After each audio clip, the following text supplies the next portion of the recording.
So I'm here with goalkeeper Matt Turner. Matt, we've waited all season for a clean sheet. We've got 2 in 2 games. You must be absolutely delighted. Yeah, I am, to be honest with you. Like, it's been a tough run for the boys, but to get 2 clean sheets on the bounce now is massive for us. You know, building into the Ponty game next week, we've got 4 cup finals left. You know, it's for us now to get as many points we can and keep this club up. Talk us through that penalty save, because that was a very, very well struck penalty, and from our angle it looked in, but you managed to get a hand to it and take it up for a corner. You must be delighted. Yeah. Well, Dave, to be fair, the keeper coach, does all the homework. You know, he looks at the last few penalties, gives me information, and so the credits to him, really. You know, I'll try my best to win goals, but the credits for him.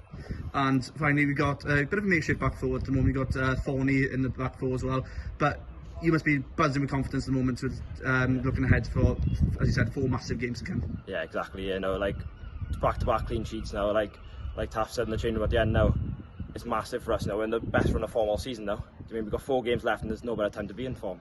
Matt, many congratulations. Thanks for your time. Yeah, thank you.